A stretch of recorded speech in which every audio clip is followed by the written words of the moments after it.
Hey everyone, welcome to our channel Science Spot. My name is Preeti. हम पढ़ रहे हैं क्लास 10th एनसीईआरटी का chapter number 7, how do organism reproduce.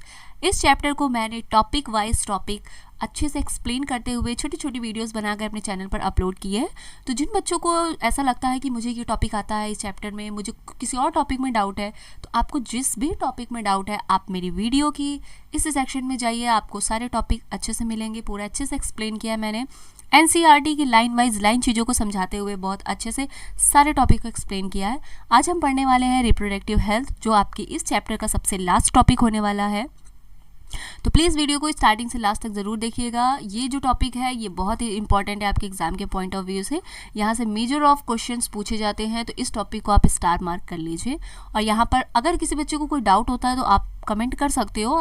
वैसे तो मेरी कोशिश रहती है कि सारी चीज़ें आपको इसी लेक्चर में अच्छे से याद हो जाए। तो चलिए स्टार्ट करते हैं बिना टाइम वेस्ट किए। Have seen the process of sexual maturation is gradual and take place while general body growth is still going on। ठीक है, प्रोसेस कब स्टार्ट होता है? जब बॉडी ग्रो करती है, आप प्यूबर्टी की तरफ बढ़ते हो। फिर उसके बाद आपकी बॉडी क्या करती है? मेल जर्म सेल बनाना स्टार्ट करती है। फीमेल की बॉडी फीमेल जर्म सेल बनाती है।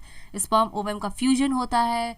फिर उसके बाद अगर वो जायगोट बनता है, बेबी डिलीवर होता है। उसके बाद क्या क्या चीज़ें लापरवाही होती हैं, कैसे उन लोग का ख्याल रखना है, बेबी का कैसे ख्याल रखना है, मदर का कैसे ख्याल रखना है, और अगर बेबी नहीं चाहिए तो आपको क्या क्या चीज़ों को अवॉइड करना है, वो सारी चीज़ें क्या कहलाती, किसके अंडर आती है? आपके रिप्रोडक्टिव हेल्थ के।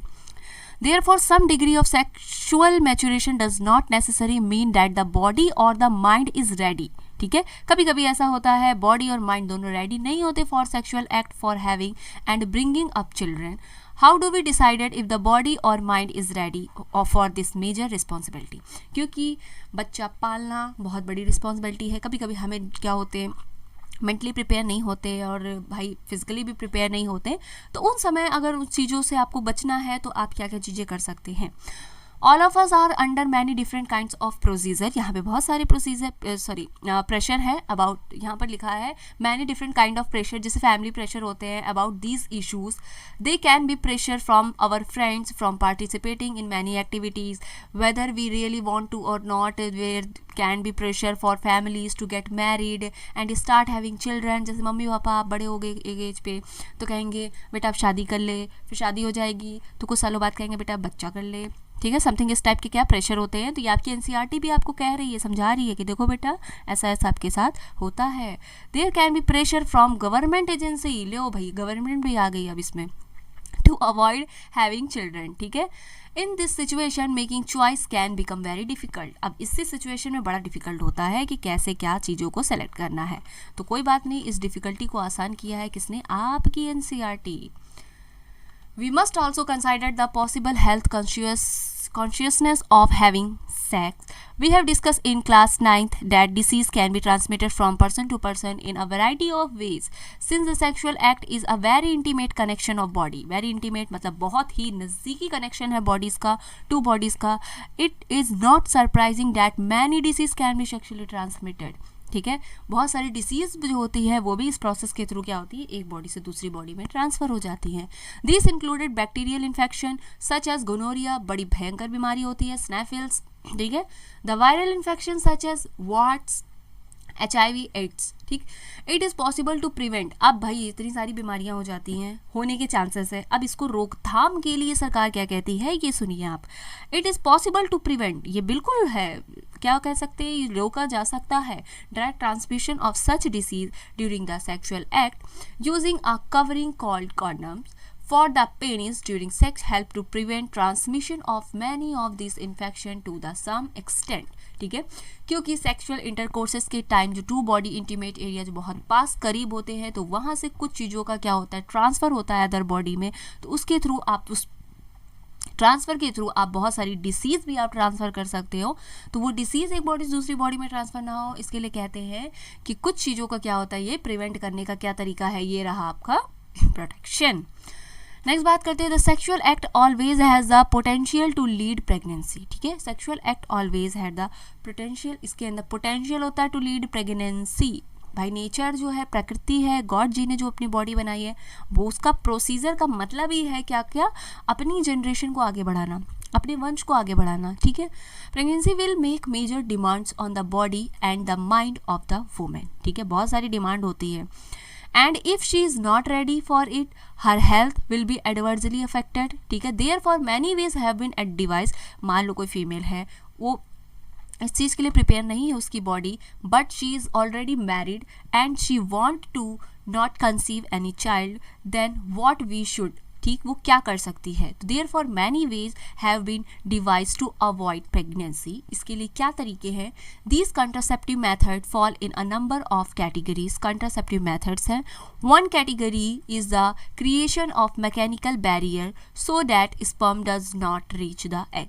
मेन कॉन्सेप्ट क्या है कि जो यहाँ पे एग जो फीमेल का रिलीज होता है फैलोपियन ट्यूब यूट्रस में, और जो इंटरकोर्सेस के टाइम जो यहाँ पर स्पर्म आ रहा है, इन दोनों का क्या मिलन ना हो, ठीक है, क्योंकि स्पर्म मिलेगा तो फ्यूज कर देगा एग को, वहाँ जायगोट बन जाएगा एंड प्रेगनेंसी हो जाएगी।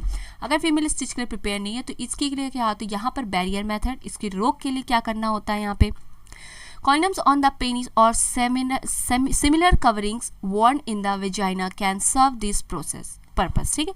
अनदर कैटेगरी क्या है, contraceptive act by changing the hormonal balance of the body so that egg are not release and fertilization not occur. कहने का मतलब ये है कि बॉडी से एग तो रिलीज होगा, फर्टिलाइजेशन रोकना है, तो उसके लिए क्या करना है, बहुत सारे क्या है यहाँ पे कंट्रासेप्टिव मेथड्स है। These drugs commonly need to be taken orally pills, orally pills मतलब क्या होती हैं, खाने वाली मेडिसिन।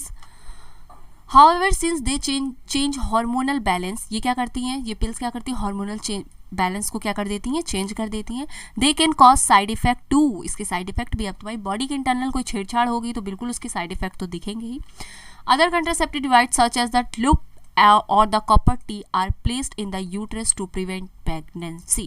कॉपर टी एक कॉपर का वायर होता है जो यूट्रस के अंदर क्या सेट कर दिया जाता है। ये अंदर जाने के बाद क्या कुछ इसमें से उसके कॉपर्स के वो निकलने लगते हैं जो क्या करते हैं, यूट्रस को क्या करते हैं, एक प्रिपेयर कर देते हैं, उसको क्या उसके बैलेंस को बिगाड़ देते हैं, जिससे प्रेगनेंसी कंसीव नहीं होती है। If the fallopian tube in the female is blocked, next क्या है, sorry again the can cause side effect due to the irritation of the uterus, इसके भी साइड इफेक्ट है। अब आते हैं इफ़ द वास्ट डिफरेंस मैंने बताया था मेल रिप्रोडक्टिव सिस्टम में जो क्या करती है, स्पर्म का क्या ट्रांसपोर्ट कराता है, ठीक है, उसको ले करके जाता है कहाँ पर, सेमाइनल वेसिकल प्रोस्टेट ग्लैंड से होते हुए यूरिथ्रा के थ्रू वो आता है, ठीक है। तो यहाँ पे जो वास्ट डिफरेंस है ये स्पर्म को कलेक्ट करने का एरिया है। In the male is blocked, एक ये भी उपचार है कि उस एरिया को ही हम क्या करें, ये जो पतली सी ट्यूब जो लेकर के जा रही है इसको बीच से उड़ा करके यहाँ पर नॉट बना दें, तो यहाँ से स्पर्म इस पट्टी नहीं जा पाएगा और इसका क्या होता है, रास्ता बंद हो जाएगा, ठीक। The egg will be not be able to reach the uterus. In both cases fertilization will not take place, ठीक है। सेम केसेस जो है फैलोपियन ट्यूब में भी कर सकते हैं, जैसे यहाँ मेल में वास्ट डिफरेंस को काट रहे हैं हम लोग, कट करके नॉट बना दे रहे हैं और एरिया ब्लॉक कर रहे हैं, वैसे ही फीमेल में फैलोपियन ट्यूब में भी कट मार के उस एरिया को क्या ब्लॉक किया जा सकता है। नेक्स्ट है surgical method can be use to create such block while surgical method are safe in long run, surgical method safe होते हैं और लॉन्ग रन लंबे समय के लिए हो जाते हैं, मतलब हमेशा के लिए कह सकते हैं। Surgery itself can cause infection and other problem if not performed properly. अगर सर्जरी अगर प्रॉपरली नहीं हुई है तो कुछ इन्फेक्शंस हो सकता है उसमें। Surgery can also be used for removal और unwanted pregnancy. These may be misused by people who do not want a particular child, as happen in the illegal sex selective abortion of female fetus. इसका मतलब ये है कि पुराने ज़माने में पहले लड़कियों को बड़ा बहिष्कार होता था, जैसे पता चल जाता था कि लड़की है तो पहले डॉक्टर से डिटेक्ट कर लिया जाता था कि अगर लड़की है तो उसे वहीं निपटा दिया जाता था, अबॉर्ट करा दिया जाता था। तो ये सब चीज़ें होती थी जिसे कहते थे इलीगल, ठीक है, इलीगल सेक्स डिटेक्टिव। अब तो क्या हो गया है कि गवर्नमेंट ने इस चीज़ को बैन कर दिया है कि जब तक डिलीवरी नहीं होती आप डिटेक्ट नहीं कर सकते हो कि जो बेबी है डेवलप हो रहा है वो फीमेल चाइल्ड है या गर्ल चाइल्ड है, ठीक है। तो ऐसे पहले बहुत होता था, अब तो फिलहाल अपनी सोसाइटी काफ़ी सुधर गई है। For a healthy society the female male sex ratio must be maintain, ठीक है। हेल्थी सोसाइटी, एक स्वस्थ समाज के लिए क्या ज़रूरी है कि फीमेल और मेल सेक्स रेशियो क्या है, मेंटेन रहे। ऐसा ना हो कि फीमेल को मारे जा रहे हो तो उनका रेशियो अचानक से गिरेगा और फिर क्या मेल रेशियो बढ़ जाएगा, तो ये भी हमारी सोसाइटी के लिए क्या है, हानिकारक। Because of reckless female foeticides child sex ratio decline, ठीक है। चाइल्ड सेक्स रेशियो क्या होगा, डिक्लाइन हो जाएगा भाई। चाइल्ड कौन प्रोड्यूस कर रही है? फीमेल कर रही है। अब उसी को आप निपटाए चले जा रहे हो कि एक टाइम आएगा जब आप अपना वंश नहीं बढ़ा पाओगे, आपका सत्यानाश सर्वनाश हो जाएगा। इसीलिए कहते हैं नारी शक्ति जिंदाबाद। आगे पढ़ते हैं।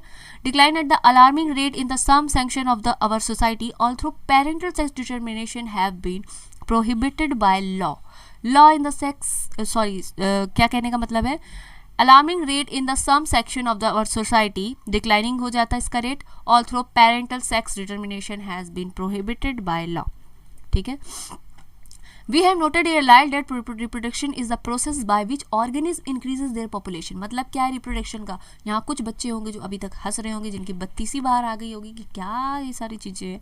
तो भाई देखो असली मीन क्या है, reproduction is the process by which organism increases their population. बस सिर्फ यही मतलब है और कुछ नहीं, और कुछ अपना दिमाग नहीं लगाना है। The rates of birth and death in the given population will determine its size. ठीक है। कैसी पॉपुलेशन है, जैसे सभी को पता है कि 10 साल में एक बार जनगणना करवाती है हमारी सरकार कि पता चले हमारे देश में कितनी आबादी बढ़ी है, 10 साल में कितनी आबादी घटी है। ठीक है। तो बर्थ रेट डेथ रेट इसी को कहते हैं जो पता चलता है जनगणना के time. Given population will determine its size. The size of the human population is a cause of for concern for many people. This is because expanding population make it harder to improve everybody's standard of living। कहने का मतलब ये है कि आबादी बहुत ज़्यादा बढ़ाओगे तो महंगाई बढ़ेगी तो हर व्यक्ति का सर्वाइव करना बड़ा मुश्किल हो जाएगा, और बेरोजगारी बढ़ेगी, फिर चोरी चमारी बढ़ेगी, बहुत सारी चीज़ें बढ़ने लगेंगी। ठीक। The size of the population is relatively unimportant. ठीक है, unimportant. If we look around us, that can we identify as the most important reason for poor living standard। कहने का मतलब ये है कि बहुत ज़्यादा जिस देश की आबादी होती है वहाँ के लोग, वहाँ उस देश में गरीब बहुत ज़्यादा पाए जाते हैं। जैसे हमारा देश, मेरा भारत महान, ऑफ कोर्स महान, यहाँ के लोग महान, लेकिन यहाँ की आबादी भी बहुत ज़्यादा है, इसलिए यहाँ पर गरीबी भी बहुत ही ज़्यादा है। तो ये जो है ये टॉपिक है, इसके लिए गवर्नमेंट कहीं ना कहीं आप सबको अवेयर कर रही है, आपकी एनसीईआरटी आपको अवेयर कर रही है कि आप दिमाग खोलो, और ये सारी चीज़ें हैं जो आपकी एक हेल्दी सोसाइटी को क्या करती है, ये सपोर्ट करती है। ठीक है। तो आई होप आपको सारी चीज़ें समझ में आई होंगी। फिर भी अगर ये चैप्टर बहुत इंपॉर्टेंट है, ये टॉपिक बहुत इंपॉर्टेंट है, तो इस टॉपिक का जो एक कह सकते हैं शॉर्ट फॉर्म में मैं एक शॉर्ट बनाऊंगी जिसमें आपको सारी चीज़ें जो आपके एग्ज़ाम के पॉइंट ऑफ व्यू से बहुत ज़्यादा इंपॉर्टेंट है उसको डिकोड कर दूंगी। तो यहाँ पर ये हमने एनसीईआरटी की लाइन वाइज लाइन सारी चीज़ों को पढ़ लिया। आई होप आपको सब चीज़ें समझ में आई होंगी बहुत अच्छे से। वीडियो अगर ठीक लगी, आपको इन्फॉर्मेटिव लगी है, समझ में आई है, हेल्पफुल लगी है, तो प्लीज़ अपने फ्रेंड्स के साथ शेयर करना ना भूलें। एंड हमारे चैनल पर बने रहने के लिए चैनल को सब्सक्राइब करें। And thank you so much for watching my video.